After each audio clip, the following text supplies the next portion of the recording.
Vamos a informar, como todos los martes, sobre la situación de salud, en especial lo relacionado con la pandemia, el plan de vacunación nacional, cómo vamos, y posteriormente tratamos otros asuntos. Abrimos la sesión de preguntas y de respuestas. Entonces vamos a dar la palabra al doctor Jorge Alcocer. Con permiso, señor presidente. Muy buenos días a todas y todos ustedes. Como señaló el señor presidente en el informe del tercer año del triunfo histórico democrático del pueblo de México, el Programa Nacional de Vacunación ha funcionado con eficacia y ha llegado a todos los pueblos de México. No hay que olvidar que llevamos el 37% de toda la población mayor de 18 años vacunada, y el presidente reiteró el compromiso de vacunar al menos con una sola dosis a todos los mexicanos mayores de 18 años del país para el mes de octubre. En el pulso de la salud, hoy 6 de julio iniciamos la semana 27 epidemiológica, y el doctor López-Gatell les mostrará el informe técnico del estado que guarda, así como los avances tanto en la programación, la distribución de la vacunación, guiadas, como ustedes saben, principalmente por la edad y la vulnerabilidad.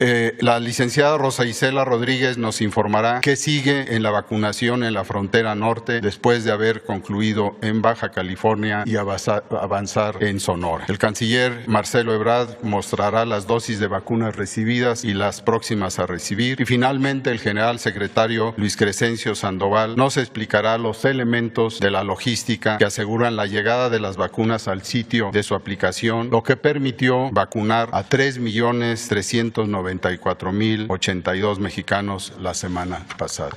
Hugo, por favor. Permiso, presidente. Secretarios, muy buenos días. Tengan ustedes, muy buenos días, tengan todas y todos. Vamos a comentar algunos de los elementos técnicos de lo que ya relata el secretario Alcocer. Si me pasan la primera imagen, que es nuestra curva epidémica general de casos estimados. Esta ya a lo largo de la epidemia nos ha permitido identificar en forma panorámica cómo está comportándose la epidemia. Como pueden ver ustedes, tenemos este repunte de 22% en los casos estimados. Esta es la comparación entre la semana 25 con la semana 24 del año, cuando estamos viviendo en la semana 27. Hemos explicado desde hace muchos meses por qué la información se corta 2 semanas atrás en México y en el mundo, en todos los sistemas de vigilancia epidemiológica. Este repunte, aquí quiero hacer notar la otra curva, la curva clara son los casos estimados, la curva de color oscuro son las personas recuperadas, que son un porcentaje que está generalmente alrededor de 85-87%. La gran mayoría de las personas que padecen COVID, que quedan registradas o son estimadas, se recuperan en buenas condiciones, sin necesidad de haber sido hospitalizadas o haber tenido un tratamiento avanzado. Y también una proporción importante de las personas hospitalizadas se recupera. Destaco esta curva, esta comparación de curvas, porque enseguida vamos a mostrar otra que es relevante. Pero vamos a ver la hospitalización. Una de las cosas que es notoria en México y en el mundo, ya la comentábamos aquí mismo el martes pasado, es que aun cuando existen estas terceras oleadas, estos repuntes, estamos teniendo casos, pero la hospitalización y las defunciones no crecen a la misma velocidad. Crecen de una manera mucho más controlada en la medida en que la vacuna ha hecho su efecto. Los países que hemos tenido proporciones importantes de personas vacunadas, logramos reducir la mortalidad y los casos graves, precisamente porque las vacunas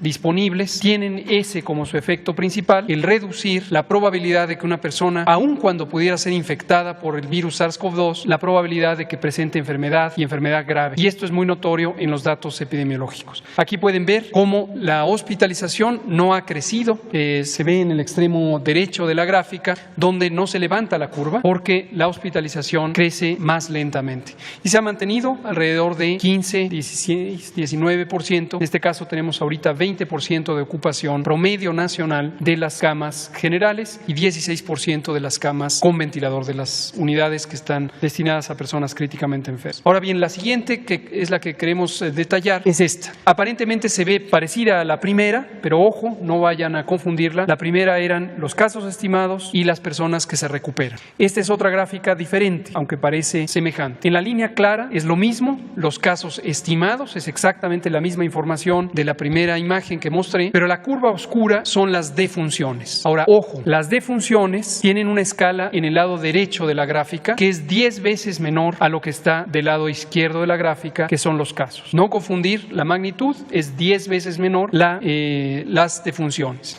Y lo que quiero enfatizar es lo que está en el extremo derecho de la gráfica nuevamente, donde se ve la curva clara aumentando 22% en la comparación de la semana 25 con la 24. Sin embargo, las defunciones no están aumentando a esa velocidad. Entonces, este es el mensaje principal. Tenemos una situación en donde hay un repunte, que es el tercer repunte que se presenta a lo largo del periodo de la epidemia, 2 durante 2020, el primero durante 2021, después de medio año en donde se redujo la epidemia, pero afortunadamente y con una razón conocida, que es principalmente la vacunación, no aumentan ni las defunciones ni las hospitalizaciones en esa velocidad. No mostraremos hoy, pero lo presentamos en los informes técnicos que son públicos. En las entidades federativas tenemos algunas que hemos estado mencionando que tienen repuntes muy importantes y algunas tienen un incremento ya consecuente de la mortalidad, pero en una proporción notoriamente menor de lo que aumentan los casos. La siguiente, por favor. Vamos a ver ahora vacunación. Tuvimos una muy buena semana, la previa de llegada de vacunas. Tuvimos 6 millones, un poco más de 6 millones de vacunas que llegaron y cuando llegan se distribuyen y se empiezan a poner. Este arranque de la semana con 421.785 dosis de vacuna, ayer lunes hasta el corte de las 21 horas. Seguramente hoy tendremos una aplicación mucho mayor, igual que el miércoles, que generalmente son los días de mayor actividad. Después se va terminando la meta de vacunación en las unidades designadas y empieza a decrecer a lo largo de la semana. La siguiente nos muestra la cantidad de dosis acumuladas que se han aplicado ya, 47.739.783. Y noten ustedes cómo se ha mantenido muy constante la progresión de la vacunación. Lo que se ve por esta línea inclinada está que se mantiene constante, con pequeñas fluctuaciones a lo largo de la semana, pero en general semana a semana se pone este promedio de aproximadamente 700,000 vacunas por día. La siguiente, por favor. 33 millones de personas ya han sido vacunadas, 33.002.466, y la proporción de esquemas completos con esquemas nuevos se mantiene también alrededor de 60 para los esquemas completos, 40% para los esquemas nuevos. ¿Qué significa esto? Que estamos cuidando que todos los esquemas vayan avanzando con protección completa. En todo momento es importante avanzar en el territorio, avanzar en la cantidad de personas vacunadas, pero hemos en todo momento cuidado que nadie se quede sin su esquema completo. Y por eso se mantiene esta proporción muy constante de esquemas completos, esquemas de reciente inicio. La siguiente nos muestra lo que ya decía el secretario Alcocer: 37% de la población adulta está vacunada y continuamos en todo el territorio nacional protegiendo a la población. La siguiente nos muestra la cantidad de vacunas que se han recibido desde que llegaron el 23 de diciembre del año pasado. Son 60.638.895 de 6 clases de vacunas. La más reciente incorporada fue Johnson & Johnson, cuando recibimos el donativo por parte del gobierno de Estados Unidos y que ya fue utilizada en su totalidad, como nos comentará la secretaria Rosa Isela Rodríguez. Finalmente, vemos el calendario semanal y anunciamos que esta y las próximas 2 semanas no tendremos una buena dotación de la vacuna Pfizer. ¿Cuál es la razón? Nos lo dijeron con antelación. Están entrando en otro proceso de reconversión de su planta, así como se hizo hace muchos meses en la planta de Bélgica. Ahora se está haciendo para las plantas de Estados Unidos, en particular la principal de la que nos surten, y esto es importante para que ellos expandan su capacidad. Se calcula que podría llegar a 4 veces más su capacidad de producción. Esto es de acuerdo a algunos arreglos industriales y necesita desde luego parar la planta temporalmente. Entonces, en 3 semanas, esta y las 2 siguientes, tendremos una dotación muy limitada de vacunas, en este caso 830 solamente mañana, de la vacuna Pfizer. Sin embargo, la vacuna Sinovac llegará también mañana y llega con 1 millón de dosis, que son el volumen de embarques que normalmente tenemos de la vacuna Sinovac, igual que tuvimos la semana pasada. Un total de 1.232.830. Lo último, 2 anuncios. El primero, abrimos ya el registro para todas las personas adultas. A partir de hoy, si Si usted tiene 18 años de edad o más, regístrese si no lo ha hecho para que pueda ser vacunada o vacunado. El registro es muy sencillo, es en el mismo portal mivacuna.salud.gov.mx. Se requieren datos muy simples, la mayoría los tienen a la mano y el registro se hace en menos de 3 minutos. Ahí está, y se obtiene una papeleta que es la que se necesita para llegar al sitio de vacunación ya preregistrados. El segundo anuncio es, ya está disponible el certificado de vacunación COVID y este empezó a operar desde ayer, lo liberamos para que se hicieran los distintos pruebas por parte de la población, pero ya, si usted quiere tener un comprobante oficial de que ha sido vacunada y con qué vacuna y en qué fechas, aquí está. Es una página diferente, pero muy simple de recordar, CBCovid, todo junto, .salud.gov.mx, y ahí se pone la CURP, se registra y los datos que ya están disponibles en el registro de vacunación son retraídos al punto de generar el certificado. Ya puede hacer. Muchas gracias, presidente. Que sigue, por favor. Buenos días. Bueno, con su permiso, señor presidente, buenos días. ¿Dónde estamos en el abastecimiento de vacunas, que es la tarea que nos ha encomendado el señor presidente? Estamos aquí y la siguiente meta es llegar a 70 millones, como lo acaba de decir el doctor López-Gatell, ya rebasamos 60 millones, pues ahora seguimos a 70, vamos a alcanzarlo pronto, a mediados de julio, porque pues es el ritmo que está marcado, y finalmente de ahí pasaremos a rebasar las 80 millones a finales de este mes, primeros días del mes de agosto.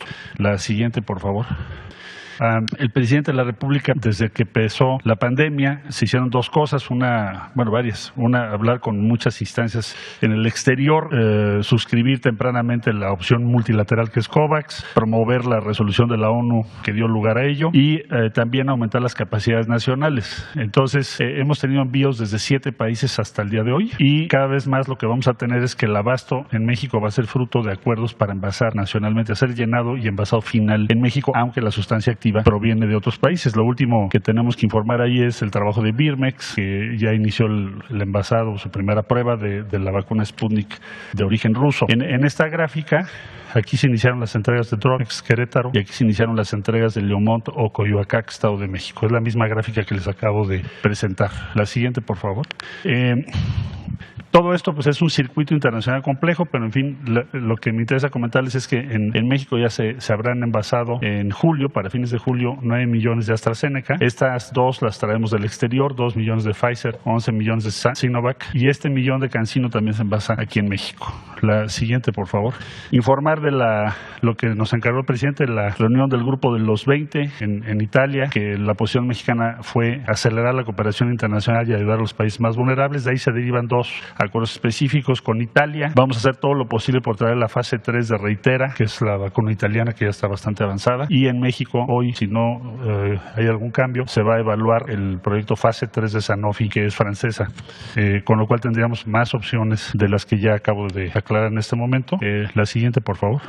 México está en un circuito internacional, ya sea que estemos trayendo sustancia activa de otros países o que estemos importando las vacunas terminadas, que también nos obliga a no interrumpir el circuito. Es decir, nosotros también tenemos que aportarle a otros países para que ese circuito virtuoso funcione. Si en algún lugar se para, pues entonces ya no funciona, no llegaría a todos los países el acceso a la vacuna. Entonces son los países con los que el presidente nos ha pedido que se hagan diversas donaciones de qué vacunas son dosis de AstraZeneca producidas con sustancia activa hecha en Argentina y envasadas y finalizadas en nuestro país. Entonces son Paraguay, hasta este día hemos mandado a Paraguay, Belice, Bolivia, El Salvador, Honduras, Guatemala y Jamaica en el Caribe. La que sigue, por favor. Y este sería el estado al día de hoy. Gracias. Con permiso, señor presidente. Bien, vamos a informar sobre la distribución de las vacunas. Durante el martes, miércoles, jueves y viernes de la semana pasada estuvieron arribando aquí a la Ciudad de México una serie de vacunas, la Pfizer, la Sputnik, también la AstraZeneca y la CanSino también, que estuvo disponible, de la que se está produciendo en Querétaro.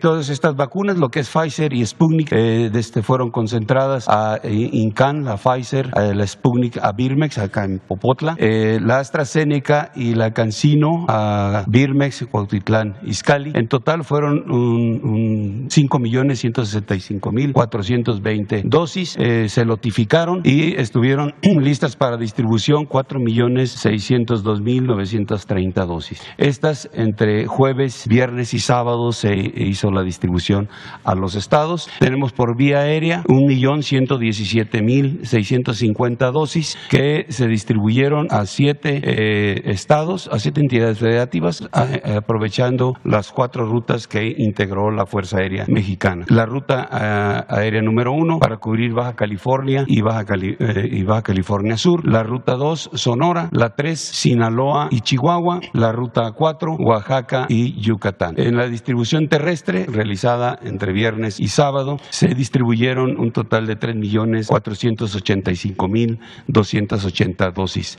Se organizaron 7 rutas en donde acudieron las entidades federativas por sus vacunas y fueron la Ciudad de México, Estado de México, Hidalgo, Tlaxcala, Puebla, Morelos y Querétaro. Y se organizaron 5 rutas para atender a 15 estados. La ruta 1, Michoacán, Jalisco y Colima. La ruta 2, Guanajuato, Aguascalientes y San Luis Potosí. La ruta 3, Coahuila, Nuevo León y Tamaulipas. La ruta 4, Zacatecas, Durango, Nayarit. La ruta 5, Veracruz, Chiapas y Tabasco. Todas ellas dando seguridad. Guardia Nacional, Ejército Mexicano y Armada. Adelante, por favor. En total, el resumen de las actividades realizadas jueves, viernes y sábado para este abastecimiento de vacunas fueron las 4.602.980 dosis, por vía terrestre 3.485.280, por vía aérea 1.117.650. Se atendieron 29 entidades federativas, se materializaron 26 rutas terrestres de abastecimiento y escoltas de seguridad se integraron 39, como ya mencioné, con Guardia Nacional, Ejército y Armada. En las rutas aéreas fueron 4 rutas y se inició desde las 10:30 de la mañana y terminó a las 8 de la noche. Fueron 8 operaciones aéreas con 17 horas de vuelo y en total se emplearon 1.186 hombres para esta actividad, 117 vehículos y 4 aeronaves. Es todo, señor presidente. Gracias, muy buenos días a todas y a todos. Buenos días a los que nos ven por redes sociales. Con su permiso, señor presidente, vamos a presentar la vacunación en los municipios fronterizos que se tienen en este Plan Nacional de Vacunación, la población de 18 a 39 años. Informar primero que ya se concluye el día de hoy, por favor la siguiente, con la vacunación en Sonora. Hoy es el último día en los municipios fronterizos del estado de Sonora. Hasta el día de ayer se aplicaron 199.304, casi 200.000 dosis, a igual número de personas. En los centros de vacunación, aquí está por municipio las dosis totales aplicadas: en Altar, en San Luis Río Colorado, en Sonovita, Puerto Peñasco, Cananea, Naco, Santa Cruz, Sari, Agua Prieta, Caborca, Pitiquito y Nogales. Este es el número que se llevaba hasta el día de ayer. Recordarles, adelante, a los vecinos de Agua Prieta y de Nogales que los que faltan pueden acudir a los centros. El día de hoy finaliza la vacunación en estos municipios fronterizos de Sonora, y decir que se hizo la vacunación al 70% de la meta de la población objetivo de los 12 municipios, y decir que estas 200.000 se suman a las más de 1.200.000 dosis en los 6 municipios de Baja California, también municipios fronterizos que se aplicaron en las últimas 2 semanas. La primera semana fue en Baja California y hoy terminamos en Sonora, como decíamos.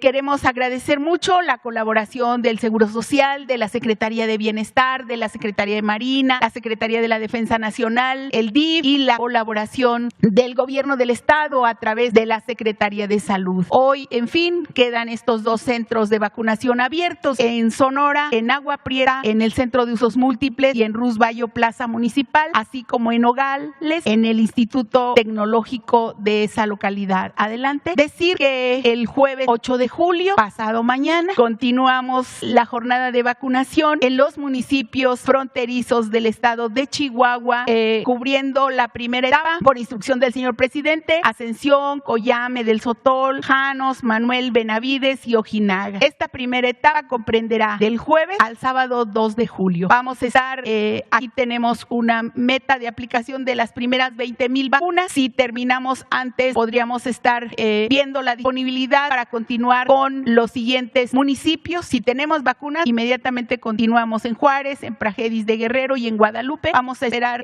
la llegada de algunos cientos de miles y vamos a continuar con la vacunación en todo el estado de Chihuahua para este jueves, para toda la zona fronteriza del estado de Chihuahua. Hay que decir que que tenemos que agradecer mucho a la población por su participación, por su orden y seguir invitando el día de hoy en Agua Prieta y Nogales. Muchísimas gracias. Certificado de vacunación.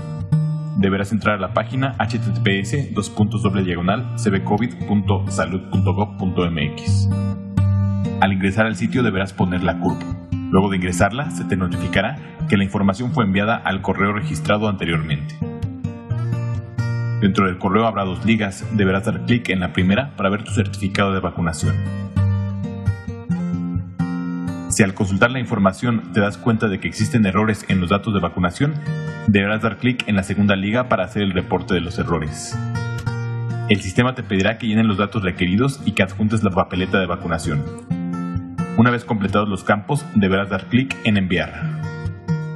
La política nacional de vacunación es ajena a cualquier partido político. Queda prohibido el uso para fines distintos a los establecidos en el programa. Gobierno de México. Muy bien. Bueno, en resumen, continúa el programa de vacunación.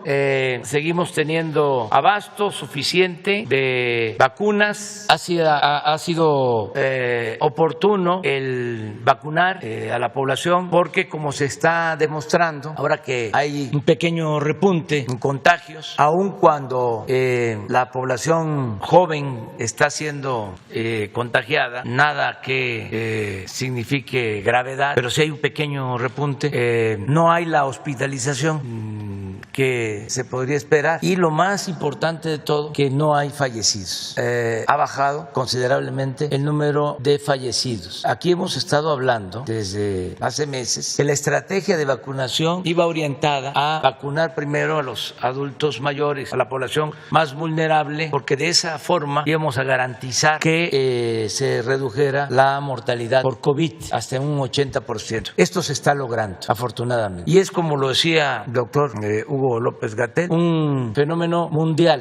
Gracias a la vacunación hay menos fallecidos en el mundo y esto se está registrando en nuestro país. Por eso yo formalmente voy a enviar a quienes deciden sobre los premios, quienes deciden para nombrar, elegir a los premios Nobel, que se considere entregar un premio en esta materia a quienes contribuyeron para la creación de esta vacuna, porque esto significa salvar muchas vidas. Estaba yo leyendo un reporte del responsable de vacunación y de enfrentar la pandemia en Estados Unidos, donde decía que los fallecidos ahora, en un porcentaje considerable, no estaban vacunados, que que a más vacunación, menos fallecimientos. Y él hacía un llamado urgente a que todos nos vacunemos. Y es lo mismo que hacemos en México.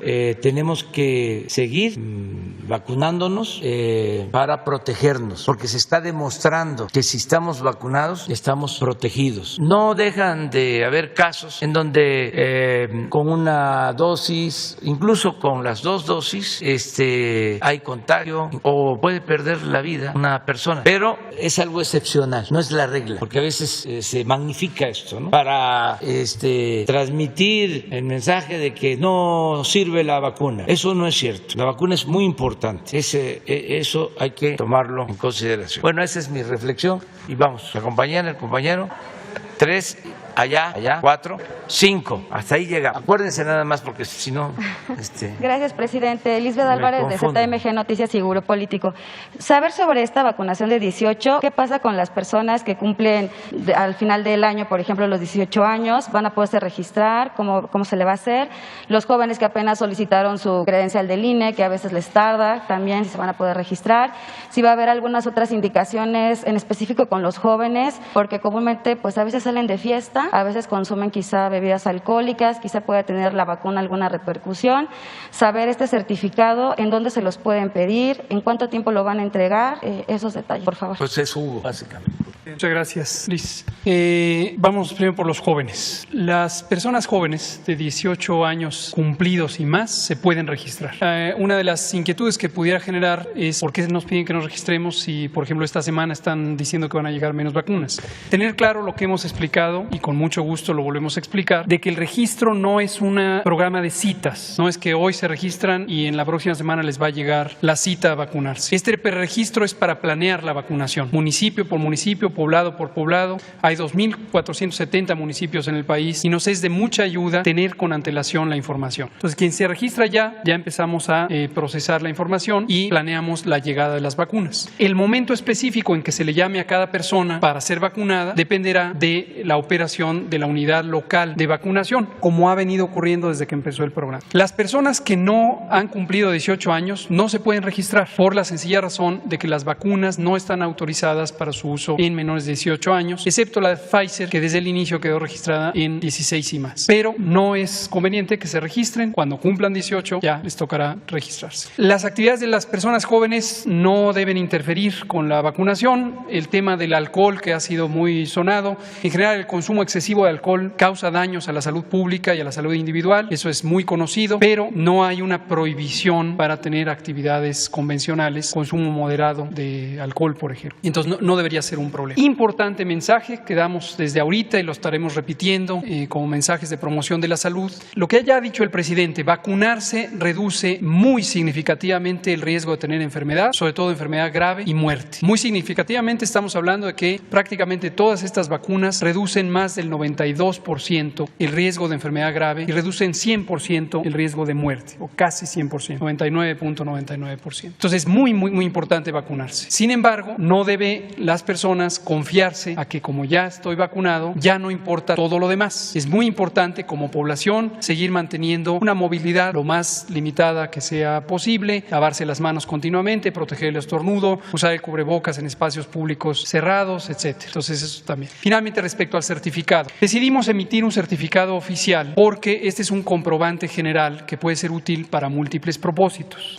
Hay un segmento ciertamente muy pequeño de la población, muy pequeño, que tiene la necesidad o la oportunidad de viajar a otros países. En algunos países, en particular en la región europea, ya están poniéndose restricciones de viaje y las personas que no tengan la demostración de haber sido vacunadas no son recibidas, no pueden viajar. Esto hemos expresado desde el punto de vista de la salud pública, no tiene que ver con la parte diplomática que obviamente está a cargo del canciller, pero desde el punto de vista de salud pública nos parece inconveniente. No consideramos que ayude a un mejor control de la epidemia en el mundo. Hay muy pocos países en el mundo que tienen una vacunación cuantiosa. Somos los primeros 10 o 11 países, estamos bien identificados, pero hay otros que no han tenido acceso a la vacuna. Entonces consideramos que ayuda poco desde el punto de vista de salud pública tener estas restricciones. Y en cambio sí puede entorpecer con el comercio y la movilidad de las personas. Me remito a aseverar esto porque además es el espíritu del Reglamento Sanitario Internacional al que México está adherido, igual que los países miembros de la Organización Mundial de la Salud. Pero, dado que esa es una realidad que no depende de nosotros, sino que establecen otros gobiernos, consideramos que para las personas mexicanas era conveniente que tuvieran un instrumento que les facilite esos viajes en caso de que tengan que hacerlos.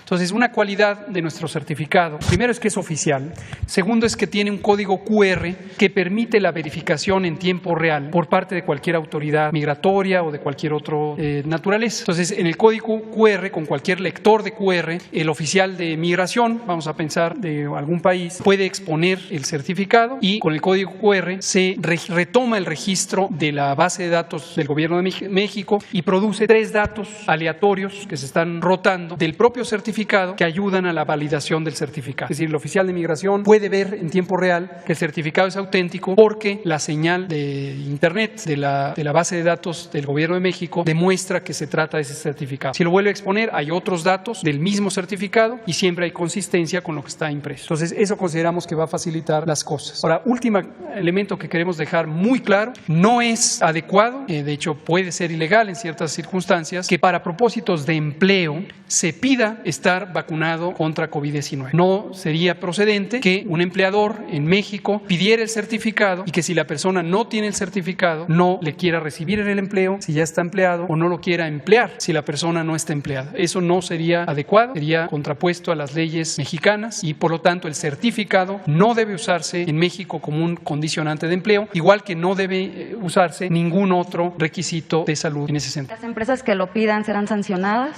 Veremos, por eso hacemos el anuncio, lo dejamos claro, no es una disposición nueva, eso está establecido en las leyes vigentes, y veremos si existiera una mala conducta, en qué estribaría. Si es un tema laboral, desde luego la secretaria Luisa María Alcalde sería la encargada de responder a ello. Por último, los residentes que no tienen CURP también van a poder registrar. ¿Qué hacen ellos los que no tienen CURP? Sí, desde que inició el programa existe un mecanismo de CURP temporal que permite registrarse. Esto lo produce el Registro Nacional de Población a cargo de la Secretaría de Gobernación, y ya lo hemos usado en múltiples ocasiones. Nos ha permitido vacunar a las personas y que queden registradas con esa cédula única del registro poblacional de carácter temporal. Muchas gracias. Buenos días, señor presidente. Buenos días, secretarias, secretarios, subsecretarios. Diego Elías Cedillo, de Tabasco Hoy, Campeche Hoy, Quintana Roo y Diario Basta en la Ciudad de México, del Grupo Cantón.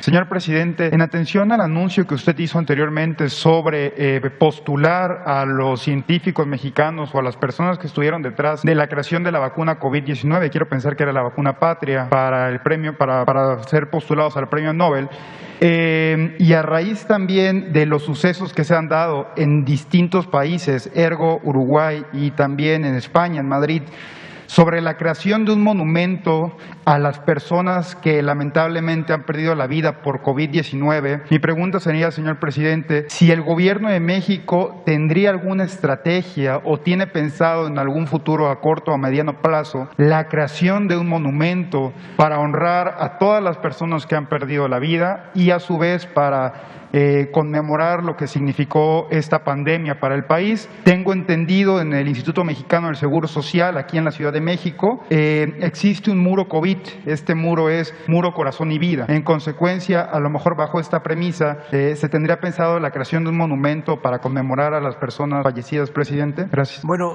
la propuesta que estamos haciendo es de carácter internacional, incluye a científicos, a directivos, a quienes han contribuido, incluso financieros, a tener las vacunas, porque las empresas farmacéuticas crearon toda una estrategia y se logró tener una vacuna en un tiempo récord. Y esto se traduce, ni más ni menos, en salvar vidas. El resultado es ese. Entonces sí amerita un reconocimiento para que se considere en los candidatos a premios Nobel a científicos o a grupos que hayan participado en la elaboración con calidad y a tiempo de esta vacuna, porque en la historia pues los especialistas saben que no se había logrado elaborar una vacuna en tan poco tiempo, y esto nos ha dado alivio a todos. También lo de estar recordando a quienes lamentablemente perdieron la vida por COVID, pues tenemos que seguirlo haciendo, homenajeándolos. Yo cada vez que tengo un acto siempre hay un minuto de silencio en recuerdo a las víctimas de la pandemia, y también como un abrazo de solidaridad con sus familiares. Y hay que seguirlo haciendo, porque pues no se trata de números, es un asunto cuantitativo, se trata de amigos, conocidos, muchos mexicanos, mujeres y hombres que perdieron la vida por esta terrible pandemia. Entonces tenemos que seguir abrazándonos todos y haciendo también lo que nos corresponde para que se salven vidas, porque así como han fallecido miles de personas, así también se han salvado muchos, y vamos a seguirlo haciendo porque es nuestra responsabilidad. Perfecto, presidente, gracias. Y ahora, nada más a manera de preámbulo, este fin de semana retomé una lectura que tenía hace mucho tiempo, no por concluida. Es un libro del exgobernador tabasqueño, don Enrique González Pedrero, el cual se titula La riqueza de la pobreza. En este libro, al finalizarlo, viene una frase muy emblemática con base en una fábula de Esopo que era hic Rhodus hic saltus, que quiere decir es aquí, salta aquí. En consecuencia, con base en esto y a su vez aunado al informe que usted brindó el día jueves en conmemoración al tercer aniversario del triunfo que se dio en las elecciones pasadas, ¿consideraría usted, presidente, que el salto que hace falta o que hizo falta en México se dio ese día en las elecciones? Y si bajo esa premisa, ¿cuáles serían los retos que aún considera usted tendrían pendiente su gobierno, si le daría tiempo de concluirlos y si estarían sentadas ya las bases para tener un cambio en el futuro del país? Gracias, presidente. Miren, voy a aprovechar tu pregunta para informar que ya he avanzado en escribir un libro. Ya estoy por terminar la primera versión, el borrador. Son 4 capítulos. Ya estoy terminando. El tiempo que me queda libre lo estoy dedicando a eso. Escribo en los vuelos, escribo en los hoteles, escribo donde puedo, cada vez que hay posibilidad de hacerlo. Y les adelanto que los 4 capítulos dan respuesta a tu pregunta. Primero es ¿qué hemos hecho hasta ahora? ¿Qué se ha hecho? Y tiene 2 vertientes. Por eso hablo de 2 capítulos. ¿Qué hemos hecho en política interna y qué se ha hecho en política exterior? Porque es muy importante lo realizado en política interna. Incluso yo sostengo que no se puede ser candil de la calle y oscuridad de la casa. Y para ser respetados afuera tenemos que entregar buenas cuentas primero a nuestro pueblo. Entonces es la política interna. He llegado a decir que la mejor política exterior es la interior. Si hacemos bien las cosas en México, no hace falta estar viajando mucho para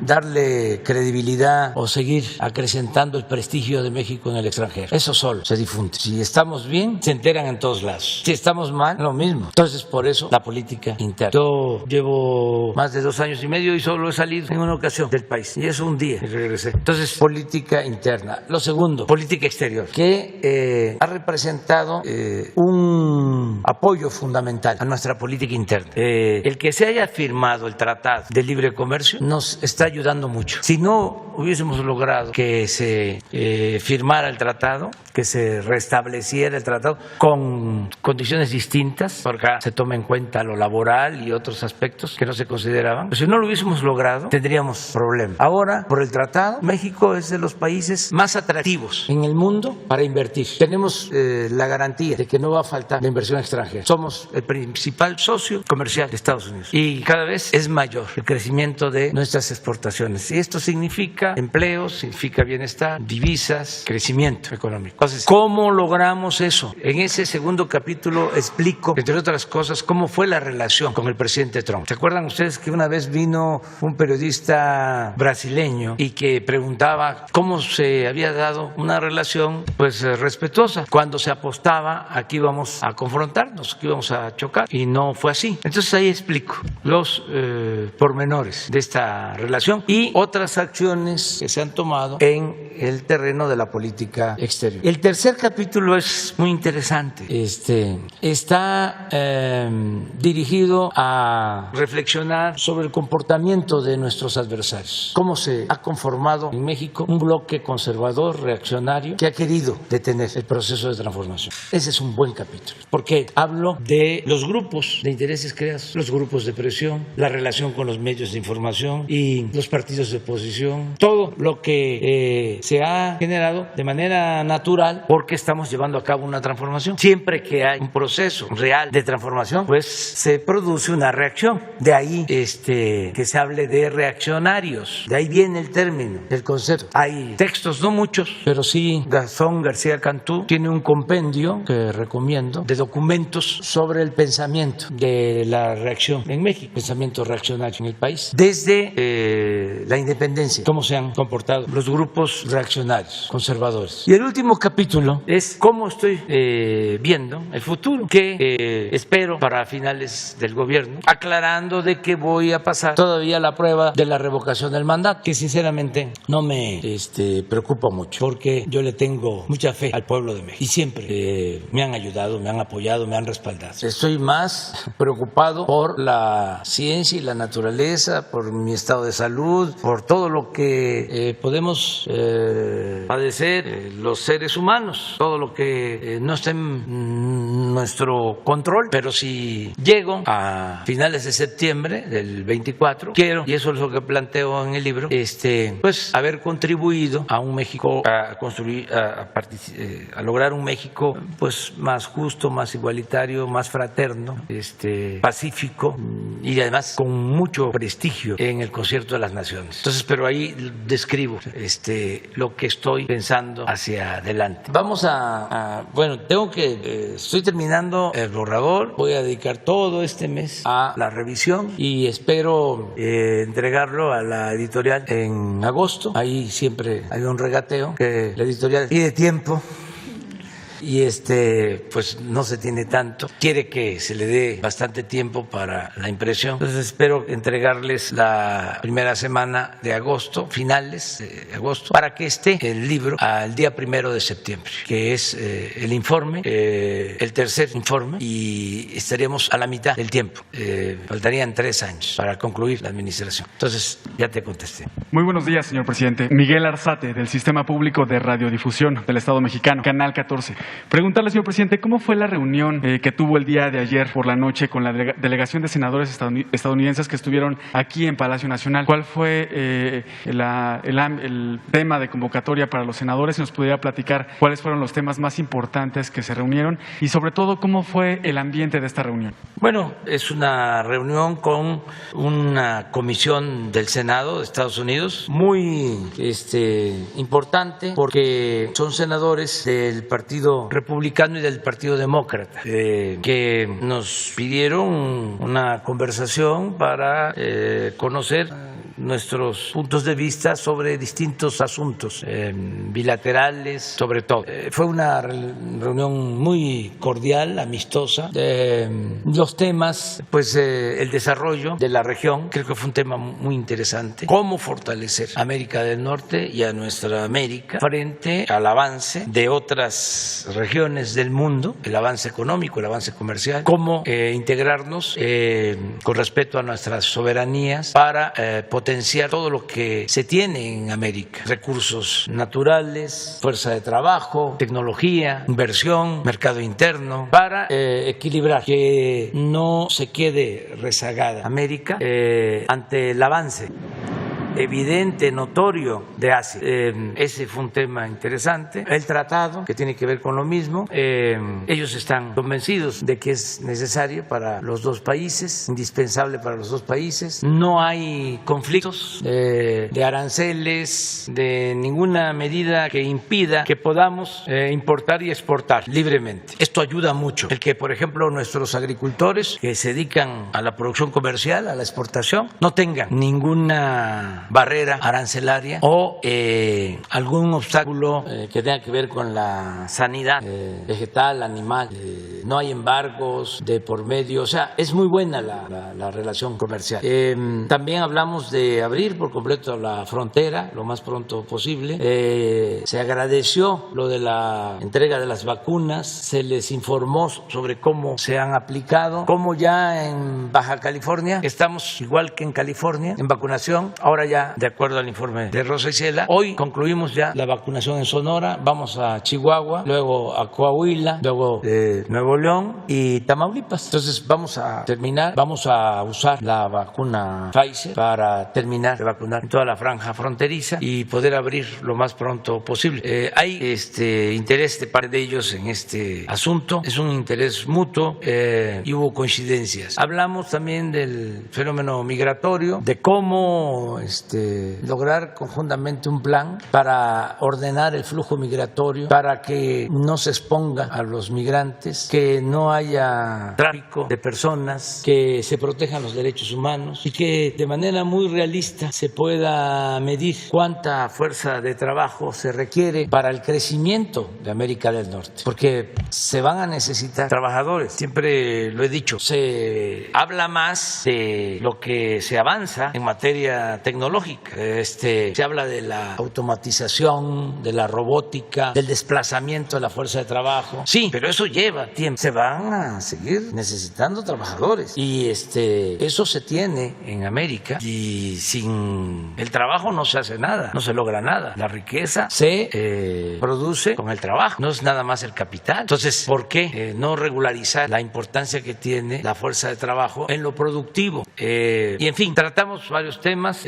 Fue muy buena conversación. ¿Se habló de la compra de la refinería Deer Park? No, eso no. Y no va a haber problema. Es cosa de buscar al senador que hizo este planteamiento y explicarle y convencerlo con argumentos. No hay ningún problema. Sigue firme la compra de la refinería de Texas. Y en un segundo tema, señor presidente, aprovechando la presencia del secretario de Relaciones Exteriores, preguntar si México está interesado en la vacuna de origen cubano, Aidos Abdalá y Soberana 2.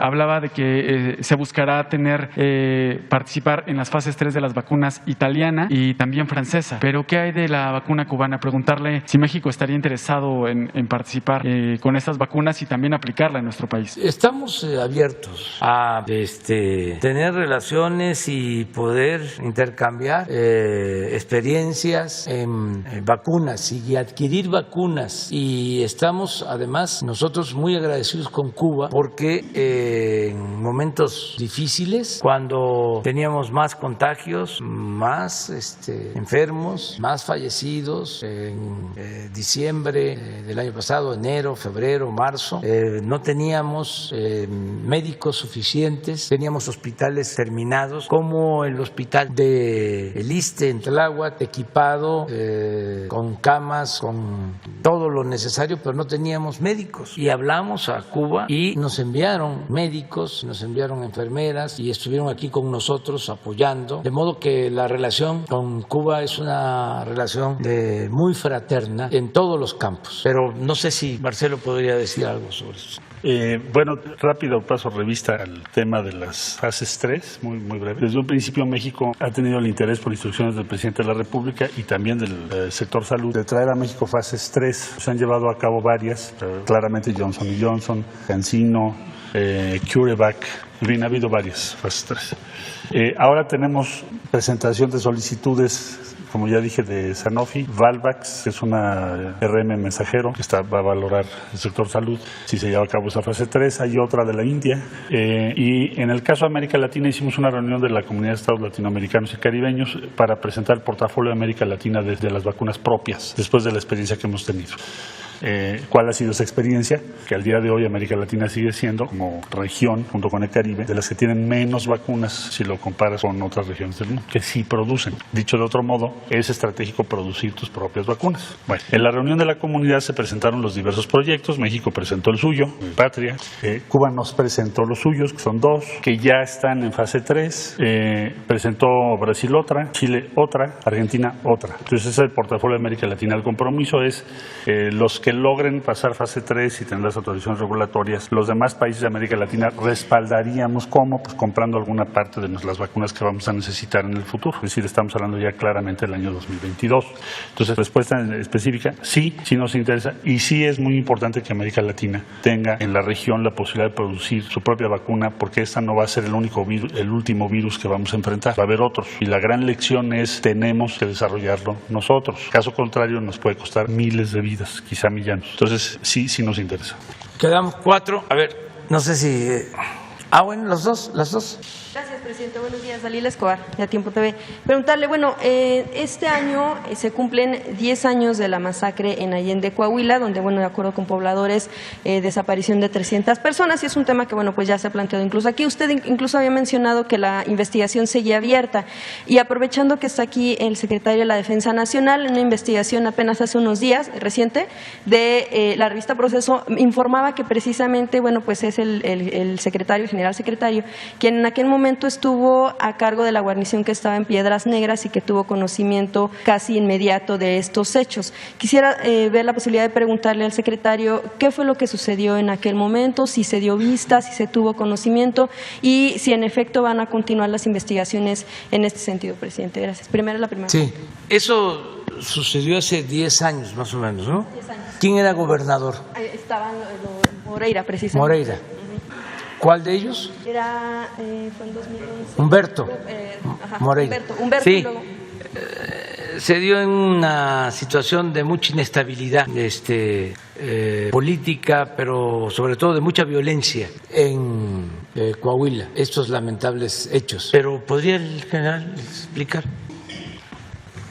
Bien, sí, efectivamente, en el 2011, con fecha 1 de marzo, yo tomo oficialmente posesión de esa guarnición. Llego días después, esto sucede, lo que usted menciona, el día 18. Prácticamente estaba yo llegando ahí. Pero las responsabilidades de las guarniciones en aquellos momentos no eran las que ahorita se tienen. Las guarniciones militares no tienen una responsabilidad operativa, sino es una responsabilidad administrativa. Así estaba, así está. De hecho, nuestro reglamento de guarniciones militares no se tenía injerencia.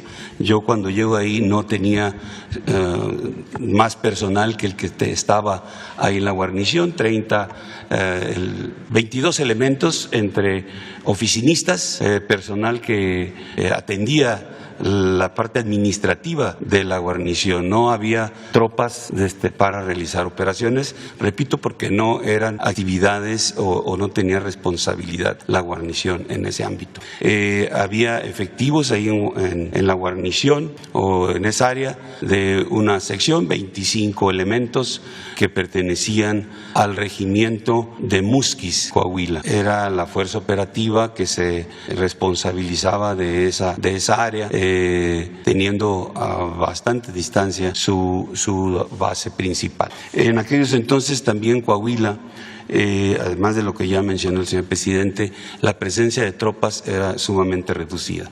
Teníamos una compañía de infantería, en Acuña, 200 hombres en Acuña, 150, 200 hombres.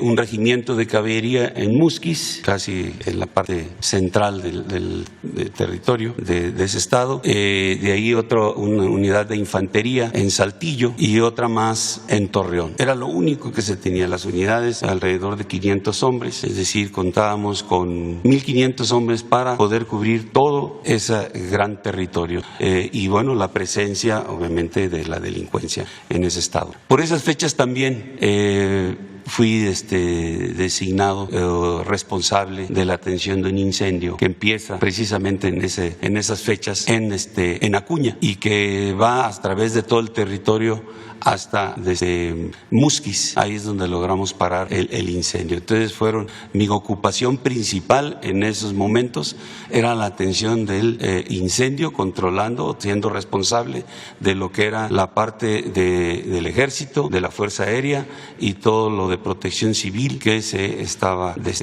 sumando al control del incendio. Además, la responsabilidad operativa, no era mía, era del comandante de la zona.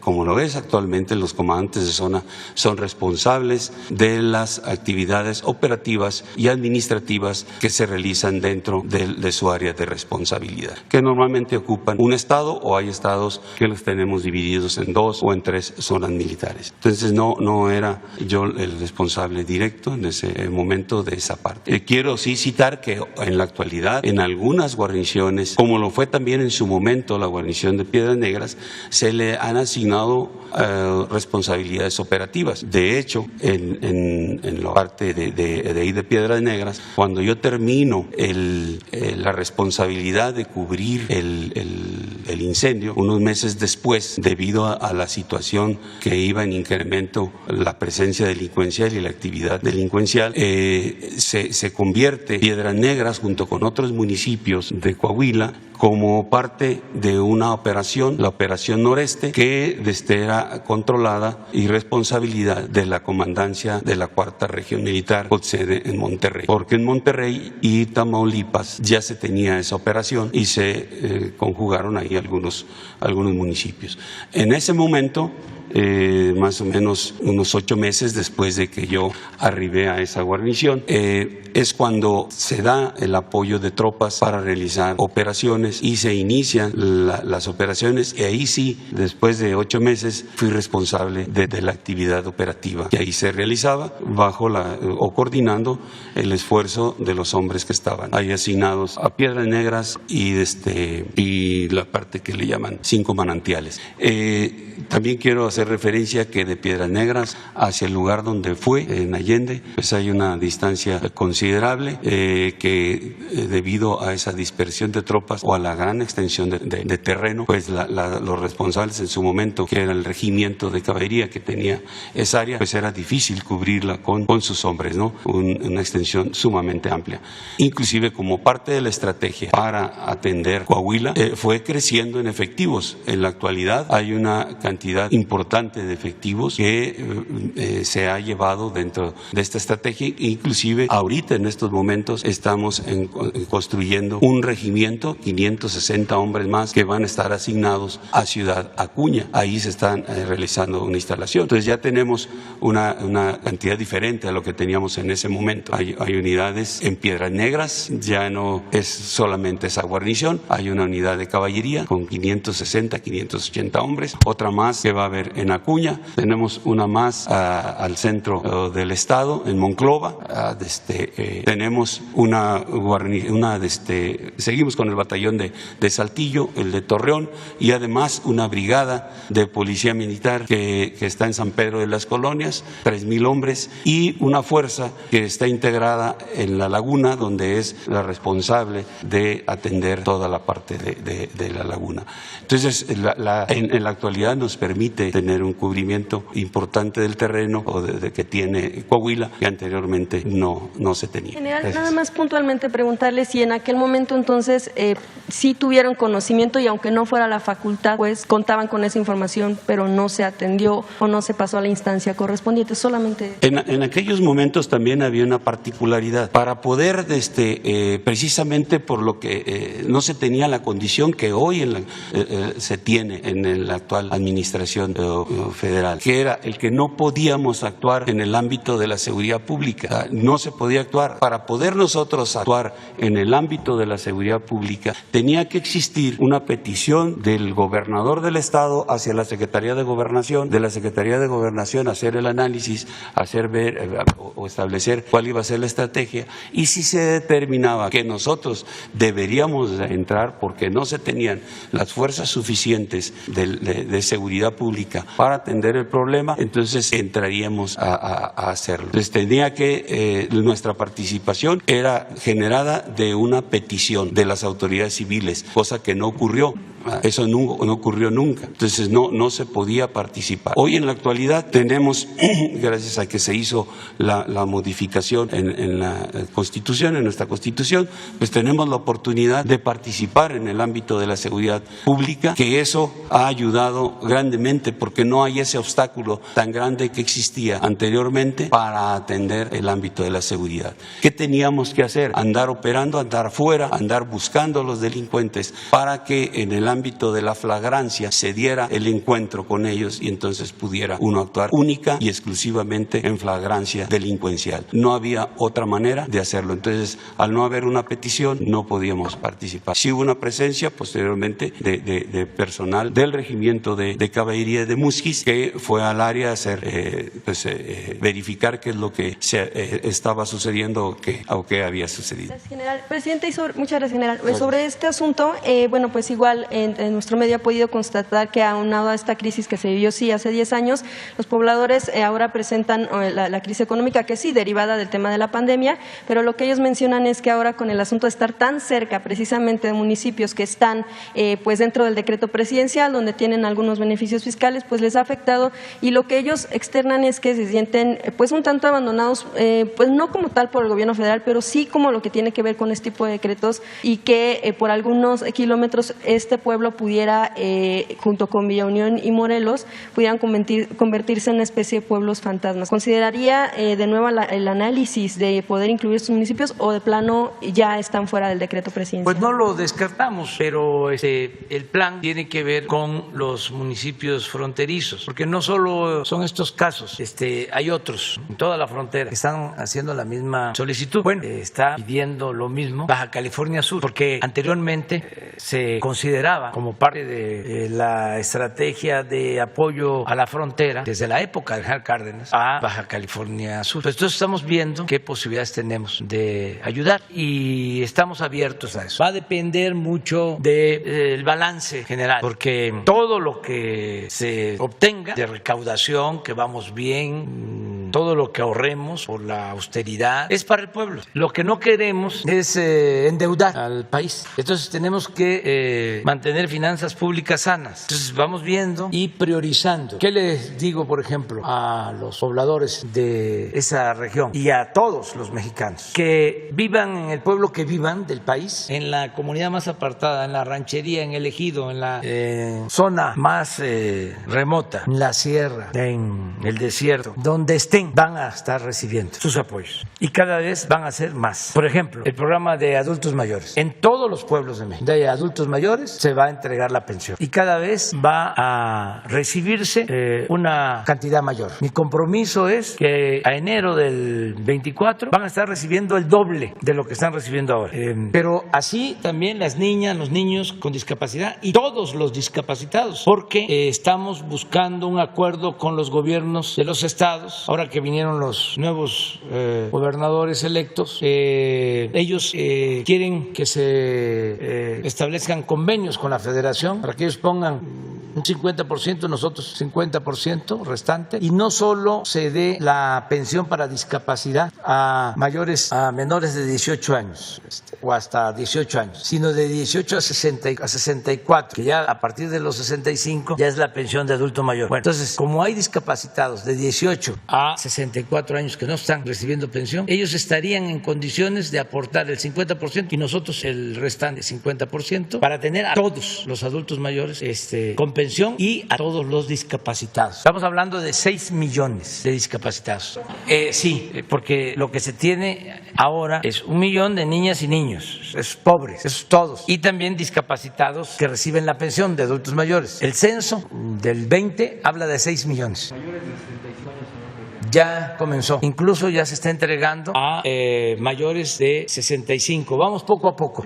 Consideramos que para febrero, marzo del año próximo ya están todos integrados, mayores de 65, para la pensión adultos mayores. Entonces, decirles de que aunque estén muy lejos y piensen que están olvidados, no están olvidados, porque nosotros estamos trabajando para que toda la población sea atendida y vamos a ir avanzando. Gracias, presidente. En un segundo tema ya para finalizar, el asunto de Aguililla, Michoacán, pues no ha cesado la tensión entre la población. Bueno, primero, como hablaban ya también de grupos del crimen, esos que se están disputando el terreno, pero también de eso ha pasado a confrontaciones de alguna manera entre la población y militares. Sabemos que ahí también hay una base militar donde apenas hace unos días hubo un enfrentamiento donde hubo incluso balazos al aire por parte de militares, pero también por parte de pobladores el ingreso de un camión de basura a la base.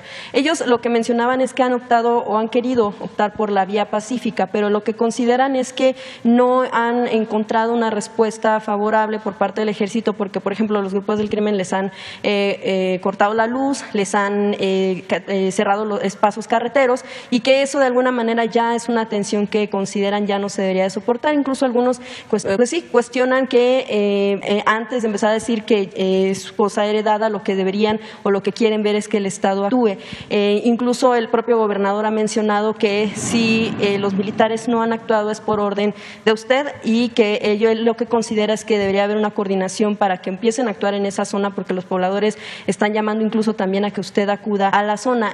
¿Va a acudir? ¿Cómo va a resolver esta situación en el Aguililla? Sí, primero haciendo un llamado a la población de Aguililla y de toda esa región de Michoacán, a la gente, a los campesinos, a los productores, a los comerciantes, a religiosos, a todos, a que se ayude a conseguir la paz, que no se tome el camino de la violencia, de la confrontación, que hagamos a un lado el odio, el rencor, que llevemos a la práctica el principio del amor al prójimo, que no nos hagamos daño, no a la violencia, sí a la paz, al diálogo y que no se dejen manipular por grupos delictivos que tienen otros propósitos, que aunque aparentan ser muy buenos y les reparten despensas o les ayudan, solo los están utilizando y que nosotros estamos en la mejor disposición de ayudarlos a toda la población,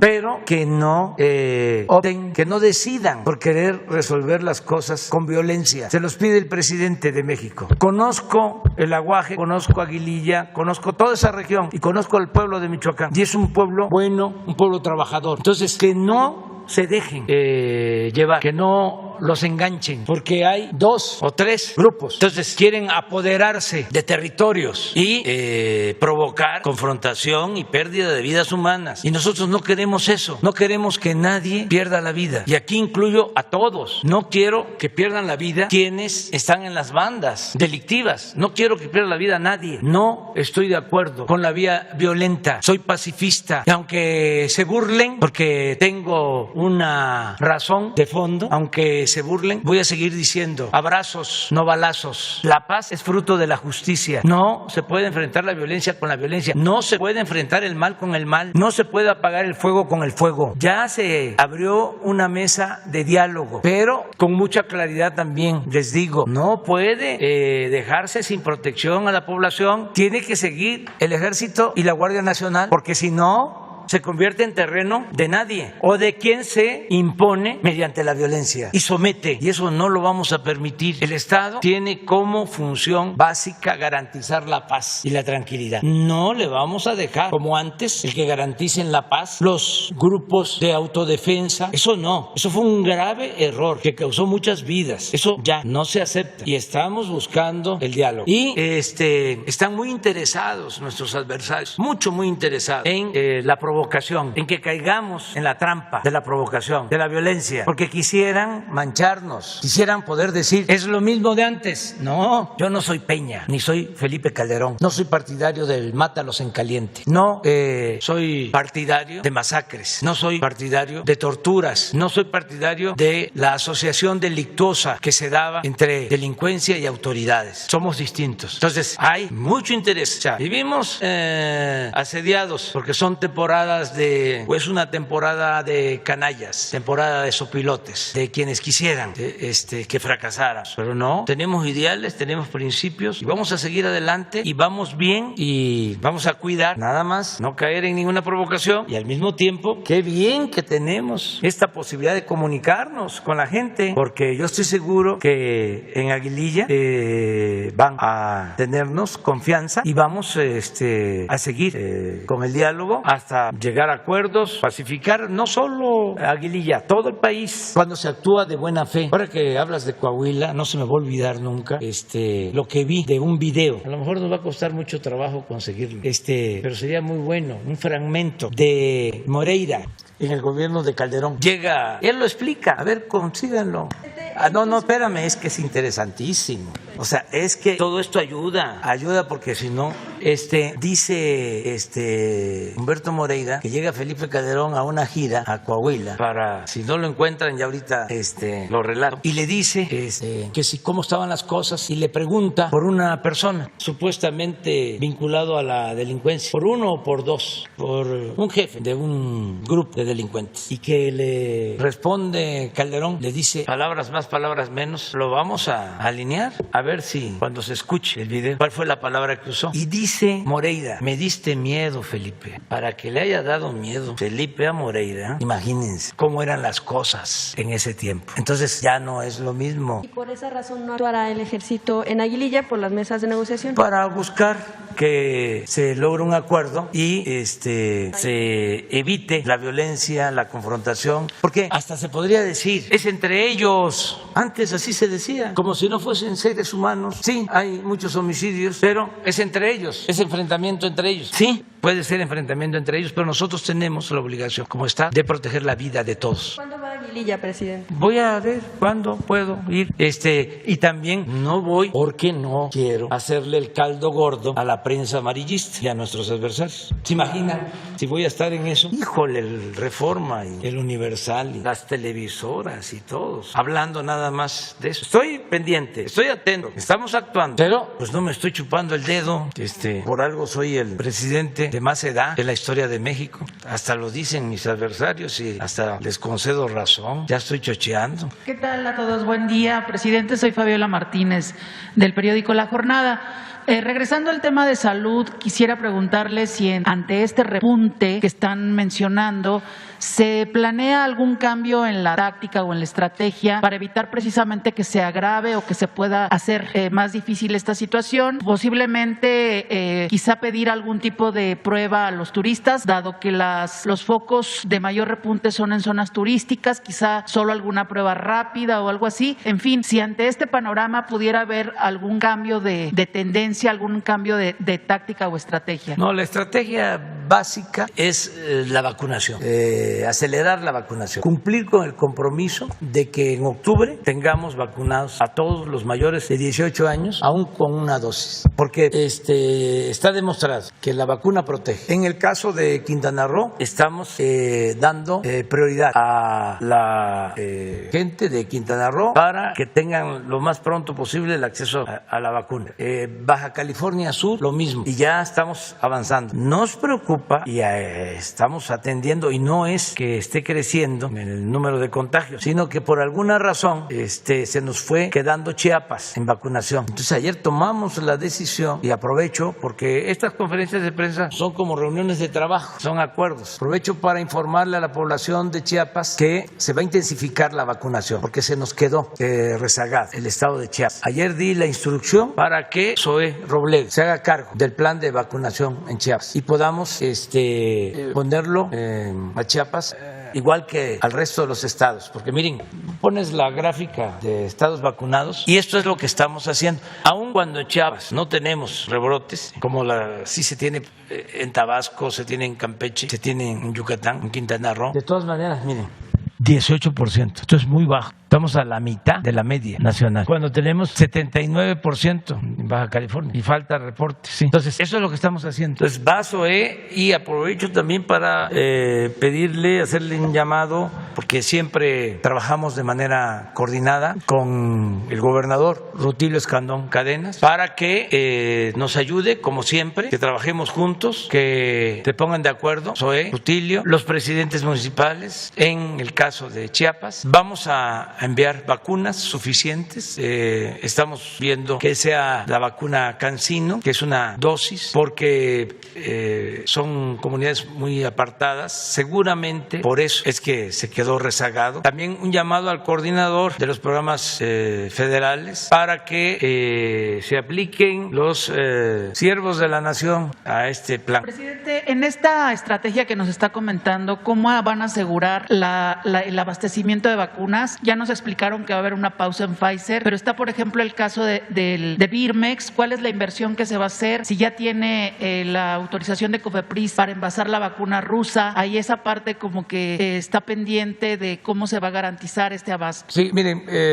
vamos a informarles sobre la ventaja de tener ya plantas de envase de vacunas en México. Por ejemplo, de AstraZeneca tenemos disponibles, estamos esperando nada más la autorización, más de 6 millones de dosis al día de hoy. En CanSino constantemente se están produciendo vacunas en México. No es solo las que van a llegar, no es Pfizer, pues solo. Que dicho sea de paso, Pfizer se ha portado muy bien, muy bien. Pero ya estamos produciendo vacunas en México, envasando vacunas en el país. Entonces tenemos garantizado el abasto. Entonces no vamos a tener problemas. ¿Y de Birmex ya está arreglado el presupuesto? Todavía Birmex nos ayuda mucho en todo lo que tiene que ver con la conservación de la vacuna, la distribución de la vacuna, los trámites que se requieren, porque no solo nos ayuda a Relaciones Exteriores, nos ayuda a Salud, Birmex, todo, es un equipo completo.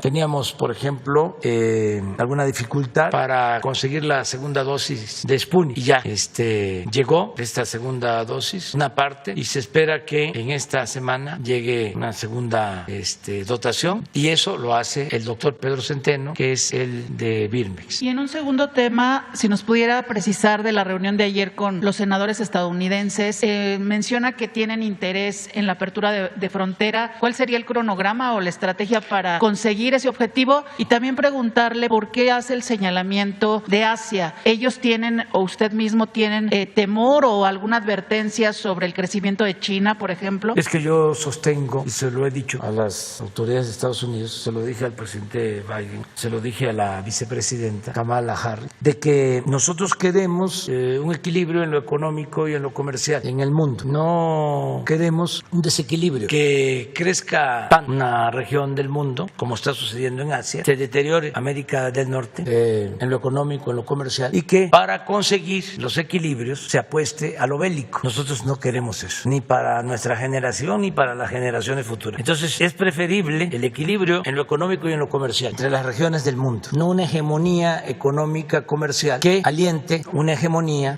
bélica. No queremos la confrontación. Entonces es una visión que tenemos. De ahí la importancia de ayudarnos mutuamente en América para que no sea desplazado nuestro continente en las relaciones económicas y comerciales. Y la frontera, tomando en cuenta que las entidades fronterizas van a hacer vacuna de 2 dosis, quizás si es Pfizer, pues sí se puede ajustar a los 21 días la segunda dosis, pero estamos ahorita iniciando julio. ¿Para cuándo, según esta plática con los senadores, cuándo podría ser la apertura? Yo creo que Marcelo podría ser más preciso en esto, ¿no? En contestar sobre la apertura.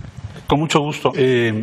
Lo que ayer les comentamos a los senadores, ya lo informó aquí el señor presidente, es cuál es el avance de México, porque la razón para las restricciones ha sido sanitaria, el origen de esas restricciones. Entonces nosotros estamos trabajando con DHS y ayer le pedimos su apoyo a los senadores. Teníamos un senador muy importante, por ejemplo, de Nuevo México, que es el senador Luján, respecto a que si no van a levantar las restricciones en toda la frontera, porque consideren que por razones sanitarias no se pueden hacer al mismo tiempo, que sí nos ayuden para que se revise qué se entiende por actividad no esencial y qué se entiende por actividad esencial. Entonces en eso estamos ahorita. Se formó un grupo de trabajo y esperamos que los senadores apoyen esta iniciativa de México, porque el impacto, como el presidente ayer se los hizo notar, ha sido muy grande y ya no habría una razón. Es decir, por ejemplo, Tijuana y San Diego tienen el mismo nivel de vacunación al día de hoy. ¿Cuál sería la razón entonces de mantener o prolongar innecesariamente esa restricción a las actividades? Entonces estamos en eso y esperamos. Otra cosa que hemos propuesto es que no tiene que ser toda la frontera, puede hacerse por ciudad, dependiendo del avance que se tenga en cada ciudad.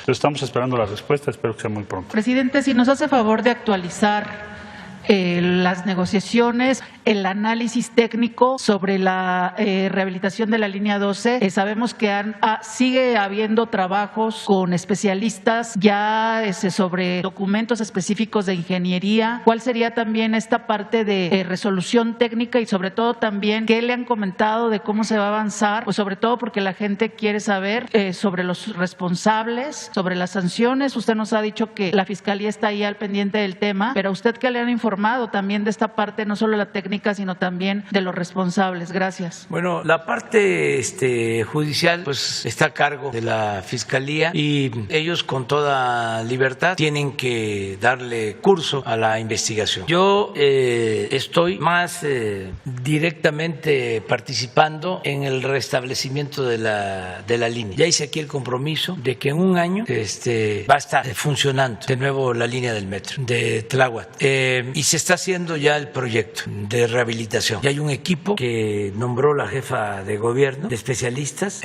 Ayer tenían una reunión para ver las propuestas de cómo fortalecer para dar seguridad a toda la línea y empezar a trabajar lo más pronto posible. Entonces va avanzando, decirle a la gente que vamos a cumplir para que se tenga de nuevo esta línea, que es muy importante porque permite el traslado de miles de trabajadores, independientemente de cualquier otra situación, que además hay que atenderla, la responsabilidad, pues también tenemos que resolver el problema del transporte masivo, público. A nuestros adversarios, pues a lo mejor lo que les importa es el escándalo, ¿no? Lo sensacionalista, o el que se quede ahí en ruina, en la línea, para que estén señalando, miren el gobierno tan ineficiente, tan irresponsable, tan malo, los medios de información, casi todos, con honrosas excepciones, porque así están, de un amarillismo como nunca, y como no suena lógico, pues yo creo que es porque suena metálico, tiene que ver con el dinero que ya no se les entrega, pero ni modo, ofrezco disculpas, no va a haber, soy muy cicatero cuando se trata de administrar los dineros del pueblo, y no vamos a entregarle dinero a potentados, ni vamos a aceptar presiones de grupos de intereses creados, aun cuando un día sí y el otro también nos ataque, para que no estén pensando de que no vamos a aguantar y de que vamos a ir a buscar negociación. A ver, vamos a entendernos. ¿Y cuál es la condición del trato? ¿Dinero o contratos? Como era antes, ya no. Ya ven que soy también muy perseverante. Entonces, no va a volver a ver los raudales de dinero que se dedicaban a los medios de información. No van a volver a tener la influencia que tenían los medios de información, los dueños de los medios de información, para ser contratistas y vender desde un tornillo hasta un helicóptero al gobierno. Ya no, se terminó. Al mismo tiempo, garantía completa, absoluta de libertad de expresión. Afortunadamente, como nosotros venimos de una lucha de muchos años y hemos sido muy atacados, pues estamos preparados para salir de la calumnia ilesos. Entonces, no vamos a ceder. Digo todo esto porque no se midieron con el manejo que hicieron de lo de la línea antes de la elección. No se midieron. Fue un bombardeo único. Les tengo un dato del INE, que no sé si podamos darlo ahora o mañana, ¿qué es? ¿Cómo se llama mañana? ¿Quién es quién? En las mentiras. Mañana. Les tengo un buen dato sobre el comportamiento de los medios en el proceso electoral. Para que no piensen pues que no nos damos cuenta, y por eso qué bien que existen las benditas redes sociales, y qué bien que podemos comunicarnos con estas mañaneras, qué bien, porque si no, imagínense, nos tendrían bloqueados, rodeados, y nos estarían apaleando, y nosotros sin poder decir nada, sin defendernos. Entonces, qué bien que se da este diálogo colectivo, y vamos a continuar así, pero no podemos alargarnos mucho también porque hay que ir a desayunar. Ahí está el de Moreira. A ver, es que es interesante lo de esto. A ver, vamos a ver lo de Moreira. Pero a ver. Y me dijiste en el trayecto, ¿qué piensa usted de estos castigos a secuestradores y narcotraficantes? Te dije, debe ser un castigo legal muy severo. Tú me dijiste que por ti mejor deberían ser asesinados. Me quedé impactado con tu respuesta. Era la respuesta de un criminal como Victoriano Huerta. Eso eres. Te pareces mucho a él. Un poco más frentón. Bueno, mucho más frentón que él. Pero más loco que Victoriano Huerta. Ya cálmate, Calderón. Cuando tomes... No, yo pensaba que estaba más fresa, no, hombre.